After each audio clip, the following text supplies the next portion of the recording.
His legs of iron, his feet part of clay, iron and part of clay. Thou sawest till that a stone was cut out without hands. That's important to look at, that part that says without hands. It means it was not of human origin. It was divine. It was by God. Which smote the image upon his feet, and there were of iron and clay, and brake them in pieces.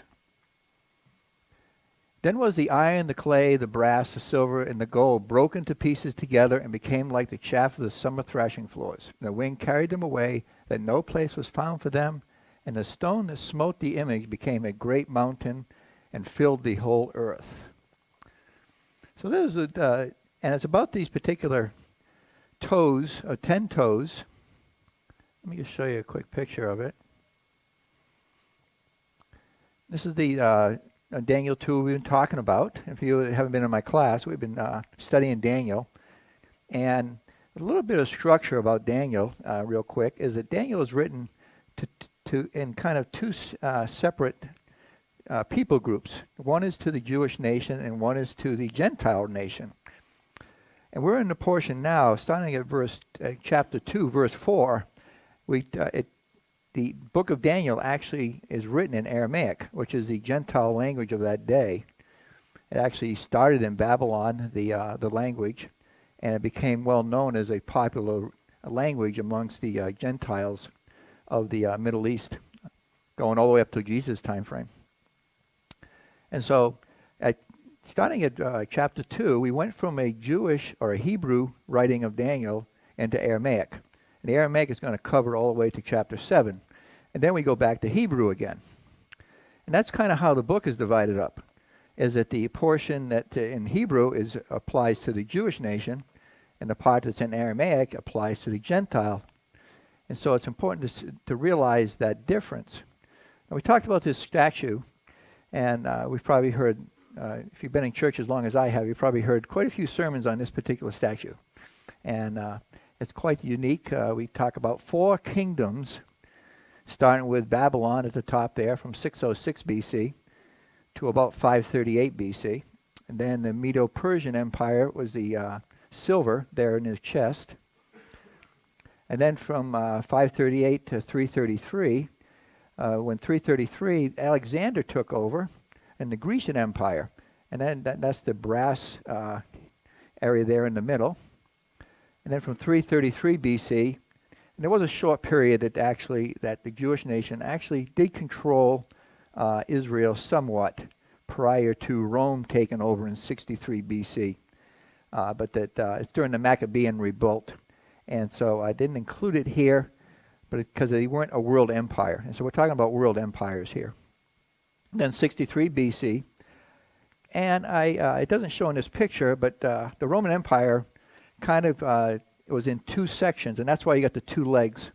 They're both of iron, and they represent the 2 parts of the Roman Empire, the eastern and the western. And believe it or not, the eastern portion lasted a lot longer than the western. The western kind of fizzled out, and it never really was taken over by anybody, neither one. And so we have they call it the fall of the Roman Empire if you're in the secular world, but it really wasn't taken over by an entity. And then we got the feet that were smashed by a rock, and that's what we just read, by a stone cut without hands. And that's a divine realization that Christ, and that symbolizes Christ destroying all the nations and taking over the whole world. So the question becomes has defeat already happened when Christ was here? And my take is no, it isn't. And I'm going to try to explain why. So I want to let's bring back the verses and realize that there's 3 entities we talk about when it comes to the Bible. And in the Old Testament, there's only really 2 that are addressed, even though there's hints of the 3rd. And they are the Jewish nation, the Gentiles, and the church. Well, the church itself is an entity all by itself. It isn't included in either one of the Jewish nation or the Gentile nation. I think that's an important aspect, is that you don't try to mix the Gentiles with the church. Because actually the church, when it first started, was more Jewish than Gentile. If you look at the 12 apostles, who were all Jewish, and that they started the church in Acts. And so I kind of wanted to go through these three groups, and I think that I'll understand why those feet haven't happened yet, and that there's still a future. So starting off with the Jewish nation, the question I think you have to really say to yourself is why is there going to be a tribulation period that's coming up, that's spoken of a lot in Revelation? And why is that needed? And it all stems back to Daniel 9:24. And I say 9:24, we're going to get to this at some point, but I'm just going to briefly go through this particular area because this is, again, in the Jewish portion of Daniel, not the Gentile. And so I want you to realize that this particular portion is talking about the Jewish nation. And so as we read through Daniel 9:24, we talk about this 70 weeks, and this is the vision that was given to Daniel by an angel that came to him. And it's probably the basis by how we time the entire Bible. It's a really good prophecy, and it talks about these 70 weeks are determined upon thy people and upon thy holy city to finish the transgression and to make an end of sins, and to make reconciliation of iniquity, and to bring in everlasting righteousness, and to seal up the vision and prophecy, and to anoint the most holy. I want to point out a couple of things in here. 70 weeks, we think of weeks in 7 days, and in the Hebrew way of thinking, weeks is a seven-fold period of time. It has nothing to do with days or weeks or months. It can be either. It can be used in any of those circumstances. It basically means in Hebrew, multiply times 7. That's basically what it means. And in this particular context, we're talking about weeks of years. And so the weeks here stands for a year. And so 70 weeks would be 7 times 7 weeks, or 490 years. And from the period, and this is a timing thing that Daniel is given a vision of, talking about the Jewish nation and what's going to be happening to the Jewish nation pretty much through the end of time. Now, just a couple of examples of places where we talk about this weeks is over in Leviticus 25:8. And they shall number 7 Sabbaths of years. Here's an example of where the 7 stands for years. Unto thee 7 times 7 years, and the space of the 7 Sabbaths of years shall be unto thee 49 years. So here's an example where this weeks is also a years. It can be days and it can be months also, except they're a little bit harder to find in a good example of days. It would be the original creation. But it's mostly, most of the passages I'm showing has to do with years. Over Ezekiel 4:6. And when thou hast accomplished them, lie again on thy right side, and thou shalt bear the iniquity of the house of Judea 40 days. I have appointed thee each day for a year. That's another example of taking a day and making it into a year in the Hebrew way of thinking. So to finish off Daniel, go back to Daniel 9. Again, this is this timing. Daniel 9:25. Know therefore and understand. And I'm too big again.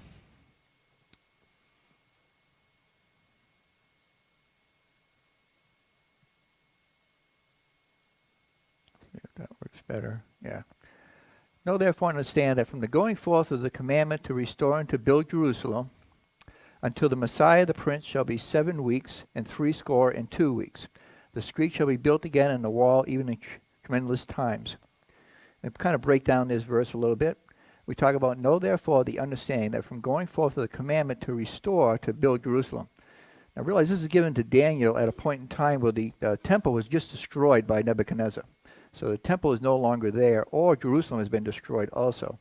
So that what this vision is telling Daniel is that once they decide to restore and to rebuild Jerusalem, not the temple, but Jerusalem, until the Messiah the Prince, and that's Jesus Christ, shall be 7 weeks and 62 weeks, which comes out to 49 weeks. 60 is always 20. So you get 20 and 2 weeks, that's 22 weeks, and then 7 weeks, that's 29 weeks. And actually, there's a really good book out by a Scotland Yard detective called The Coming of the Prince, I think was the name of it, that really can show you how to time this 49 weeks out. I mean,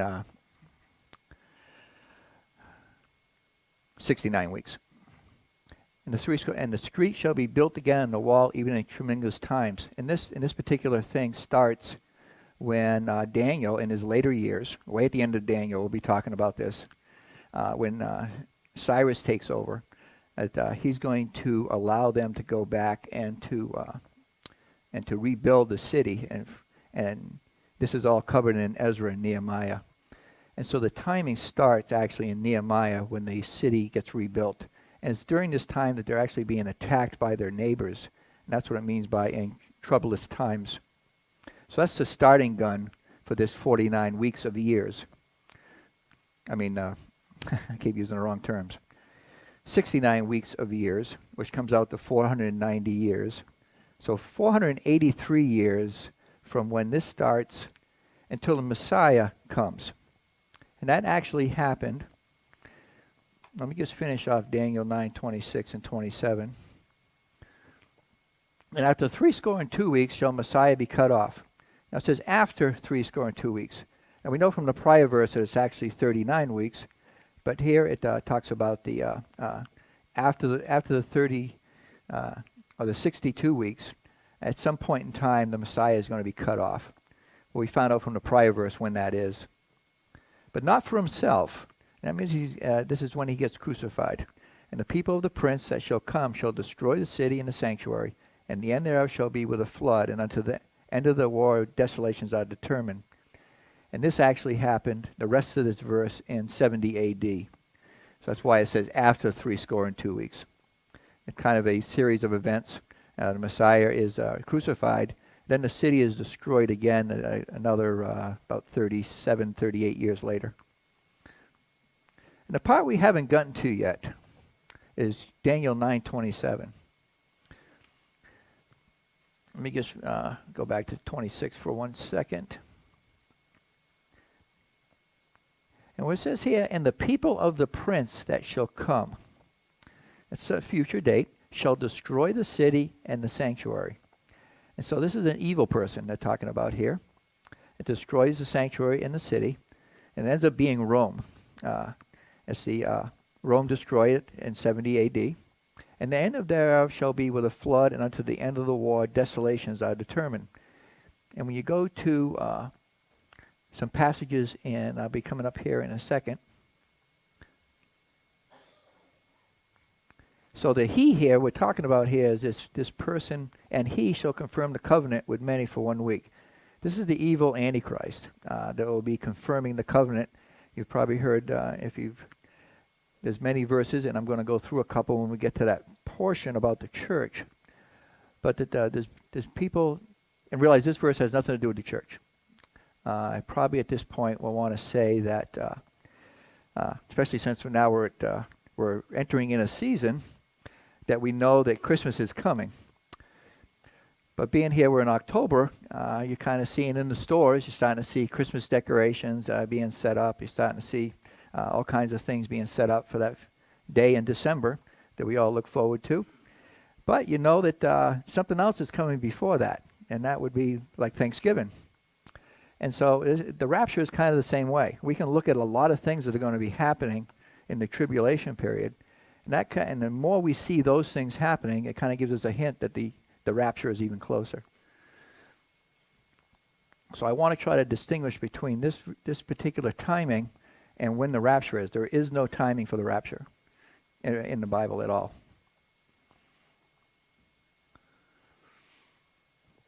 So back to what...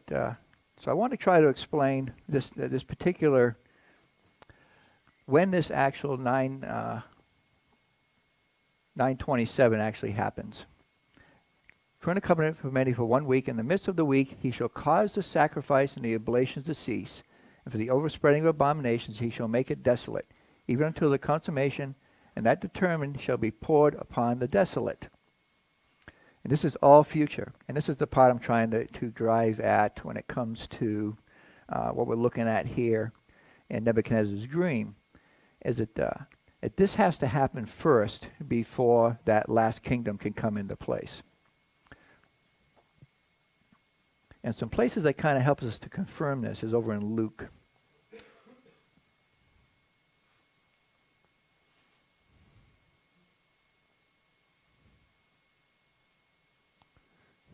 Let me see where I'm at here. So I'm going to read this is the famous story of Palm Sunday, and this is where that verse 26 actually happened. And if you look at the timing, it's actually right to the day. And as you follow the timeline of Jesus' whole last week in Jerusalem prior to the crucifixion, it was done very precisely to make sure that when he walked into Jerusalem on Palm Sunday, it was the exact day that Daniel prophesied more than, let's see, it would have been about 600 years earlier, somewhere around there. Some people actually say that the timing is so perfect that a lot of people try to claim that Daniel was written during Jesus' time because there's no way that they could have got the timing that perfect. But it's actually in all four Gospels, and if you want to write them down, you could. The references are Matthew 21, 1 through 11, Mark 11, 1 through 11, and also in John 12, 12 through 19. And I'm going to pick the Luke version because it has the part in it that it helps to explain this particular thing I'm trying to address today. But that this particular event is in all four Gospels. And I find that anytime you find something in all four Gospels, it is really important, and God is putting a stamp of approval on it. So starting in Luke 19:29. And it came to pass, when he was come nigh to Bethphage and Bethany, at the mount called the Mount of Olives, he sent two of his disciples, saying, Go ye into the village over against you, in the which at your entering ye shall find a colt tied, wherein yet never man sat. Loose him and bring him hither. And if any man ask you, Why do you loose him? Thus shall you say unto him, Because the Lord hath need of him. And they that were sent went their way and found even as he had said unto them. And as they were loosing the colt, the owners thereof said unto them, Why loose ye the colt? And they said, The Lord hath need of him. And they brought him to Jesus, and they cast their garments upon the colt, and they sat Jesus thereupon. And I think anyone who's done any kind of history knows that in this particular time frame, and even going all the way up through the Elizabethan era, when there was kings and those kind of royalty, then whenever the king came into the city, he was usually on a nice white steed, and it was quite the hoopla. They rolled out the red carpet. So it's kind of the same idea. As he went, they spread their clothes in the way. And when he was come nigh, even now at the descent of the Mount of Olives, the whole multitude of the disciples began to rejoice and praise God with a loud voice for all the mighty works that he had seen, saying, Blessed be the King that cometh in the name of the Lord, peace in heaven and glory in the highest. And some of the Pharisees from among the multitude said unto him, Master, rebuke thy disciples. And he answered and said unto them, I tell you that if these should hold their peace, the stones would immediately cry out. And when he was come near, he beheld the city and wept over it. I love that verse because it really shows that Jesus had emotion too. Because even as being God in human flesh, he still experienced all the emotions that we did. Saying, If thou hast known, even thou at least in this thy day, the things which belong unto thy peace, but now they are hid from their eyes. And this is the verse I want to point to, is that at this point in time, because the Jewish nation didn't recognize who Jesus was, that he was going to basically put blinders on their eyes. For the day shall come upon thee that thine enemies shall cast a trench about thee, and compass thee around, and keep thee in on every side. And shall lay thee even with the ground, and the children within thee, and they shall not leave in thee one stone upon another, because thou knowest not the time of thy visitation. So they were expected to know that he was due to come into town, based on Daniel's prophecy. So I guess that's the part that I really wanted to emphasize, is that at this point in time, and going back to the dream, that the well, I actually no, I'm going to get to that in a minute. That this is the Jewish timeline. Is it basically Daniel 9? The Jewish timeline stopped right here, and that was at verse 9:26.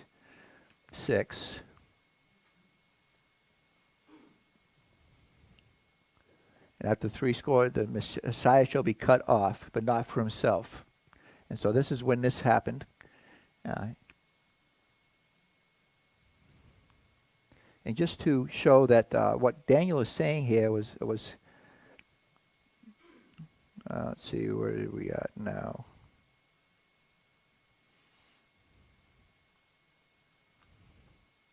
That basically, that Daniel 9:26 was confirmed by that verse there in Luke 19:42 through 44. So we have basically Daniel 9:27 that has not been completed yet. It was confirmed by Jesus here in Matthew 23:37 through 39. O Jerusalem, Jerusalem, this is Jesus speaking, thou that killest the prophets and stonest them which are sent unto thee, how often would I have gathered thy children together, even as a hen gathereth her chickens under her wings, and ye would not. Behold, your house is left unto you desolate. For I say unto you, you shall not see me henceforth till you shall say, blessed is he that cometh in the name of the Lord. So I'm trying to stress here, to basically answer that question, is that at this point in time is the timeline is not fulfilled for the Jewish nation. And as I'm going to show you, the actual Gentile nation kind of coincides a little bit with the Jewish nation, inasmuch as the Gentile nation ends at a period of time that's really close to the end of the Jewish nation. So that's why those feet and that Christ actually destroying the kingdoms hasn't happened yet. Is that basically that Daniel 9:27 is not finished yet. As I'm going to show you here also, that the Gentiles haven't been finished yet also. And again, this dream we're looking at is the Gentiles. So I'm going to be kind of looking at those next.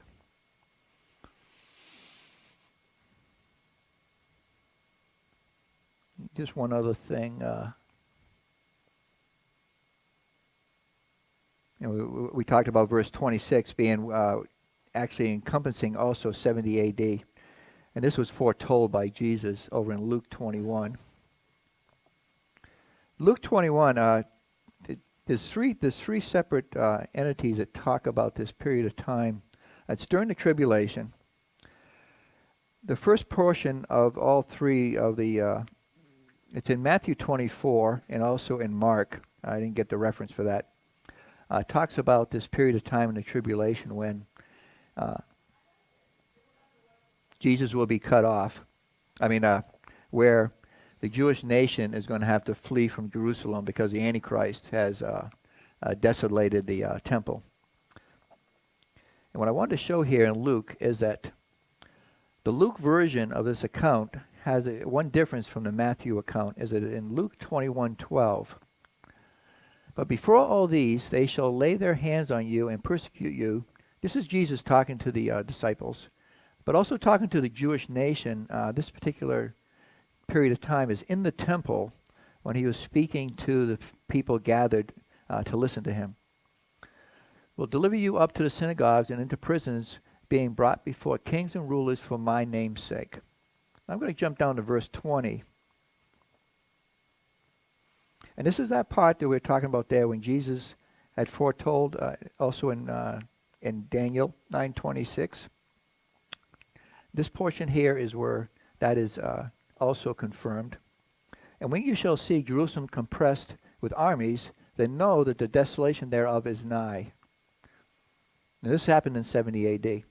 Then let them which are in the Judea flee to the mountains, and let them which are in the midst of it depart out, and let not them that are in the countries enter thereinto.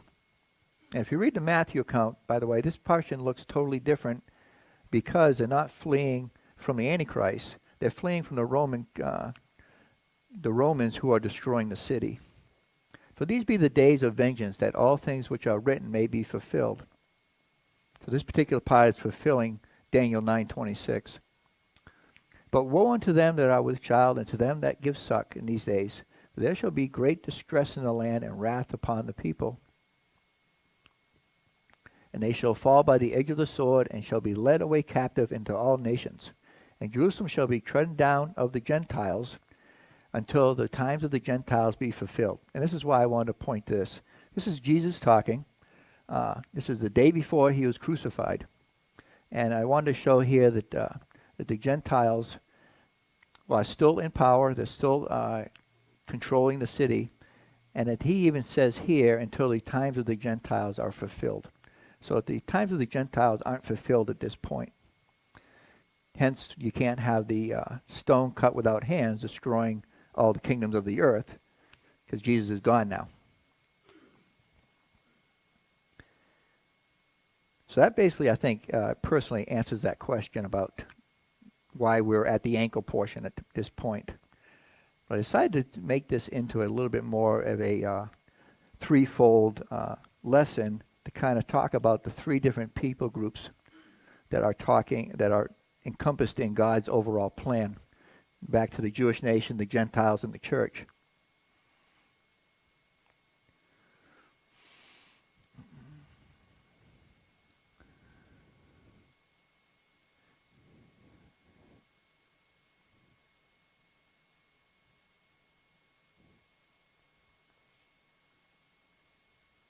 So to reiterate back to Daniel 9:27, that it hasn't happened yet. I just want to point out that it says, that cause the sacrifice and the oblation to cease, and for the overspreading of abominations he shall make desolate, even until the consummation, and that the determined shall be poured upon the desolate. This particular verse, it talks a lot about, and he shall confirm the covenant with the many for 1 week, and in the midst of that week he shall cause the sacrifice and the oblation to cease. And so going down to Matthew 24, as I had mentioned before, in Matthew's account, it's a little bit different than what we just read in Luke. And this is actually up on the Mount of Olives, that Jesus is talking to three of the disciples who are asking questions. And this particular version talks about what's going to happen in the tribulation, not what's going to happen, what did happen in 70 A.D. And I want to try to show the difference. Starting in Matthew 24:15, when ye therefore shall see the abomination of desolation spoken of by Daniel the prophet, stand in the holy place, whoever readeth, let him understand.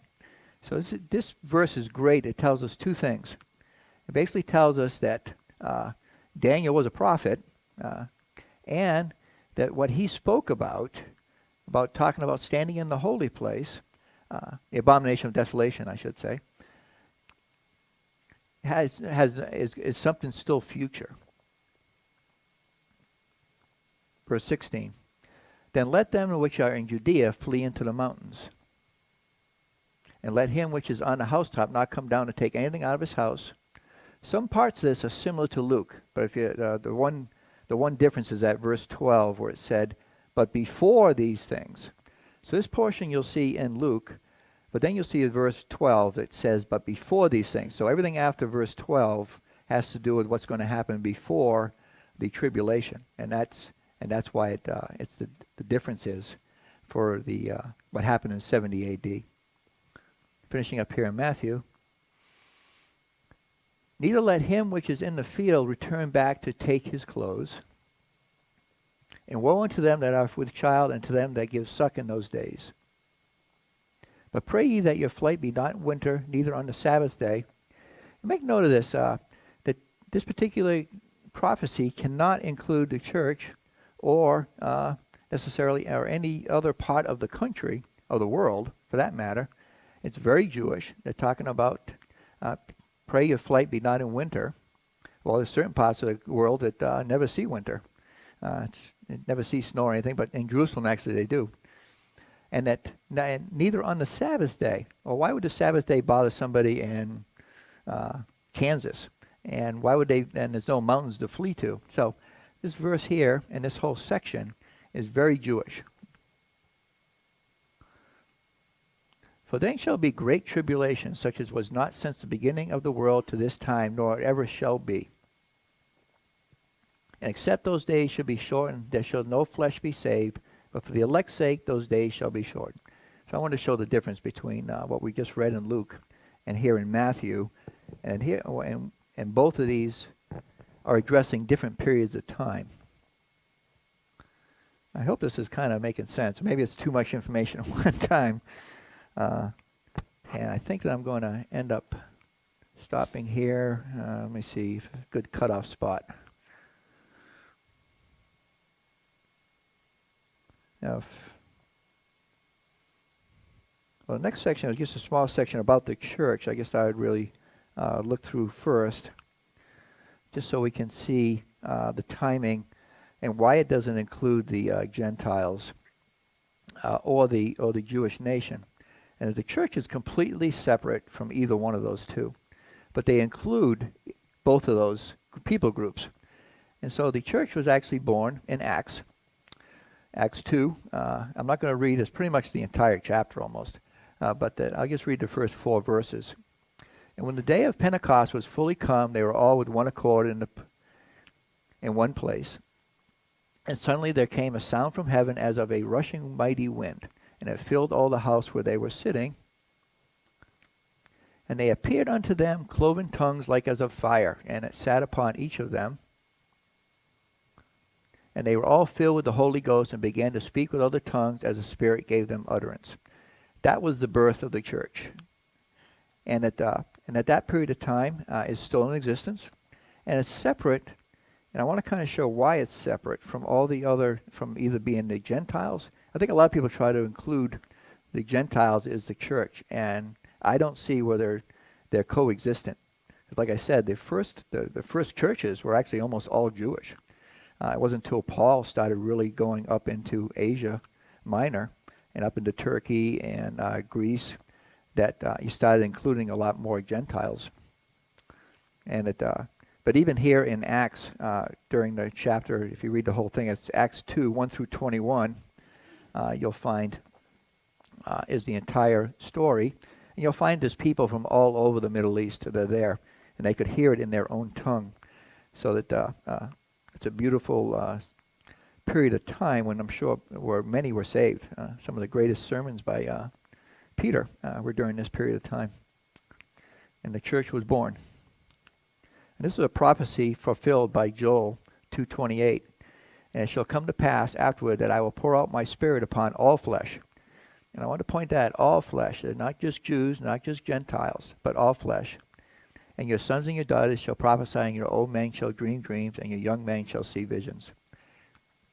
That's talking about the Spirit of God now turning their attention on the entire world. And just a couple other things on this subject. This was a promise that was made by Jesus in Acts 1, 6 through 9. When they therefore were come together, they asked of him, saying, Lord, wilt thou at this time restore again the kingdom of Israel?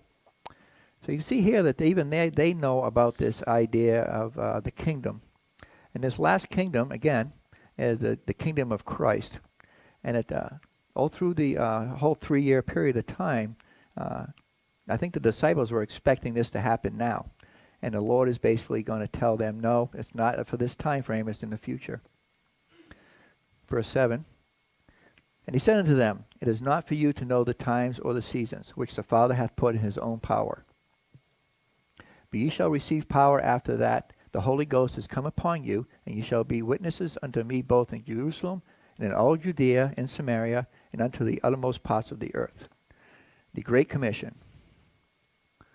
And when he had spoken these things, while they beheld, he was taken up, and a cloud received him out of their sight. So I think I'm going to stop right. I'll just finish off a couple more verses. No, I think that's a good place to stop. So that was basically the end of Jesus' first coming. And I think that the part I'm trying to point out is that he didn't smash the kingdoms. He didn't destroy the whole world. That when he left, this dream had not been fulfilled yet.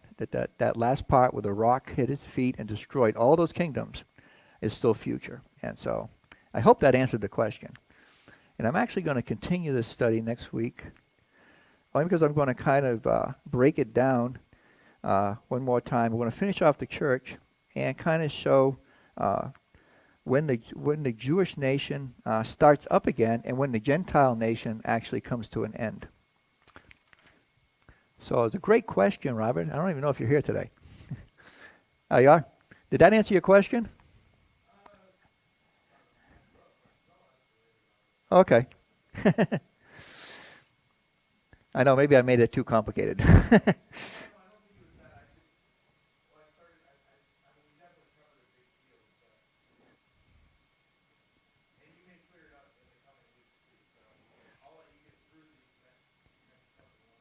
Okay. Yeah, because I'm going to show you, the next week we'll talk about the fulfillment of the Gentile nation and the fulfillment of the Jewish nation. And so we'll see the whole time frame spelled out. Most of that happens in Revelation. But okay, let's end with a prayer. Oh, dear Heavenly Father, thank you so much for this lesson and that the beautiful and your word just gives us so much rich information. Sometimes, Lord, that we look to you for your guidance on helping us to understand it, and that you continue to enrich us with as we learn more about your word. In Jesus' precious name I pray. Amen. Amen.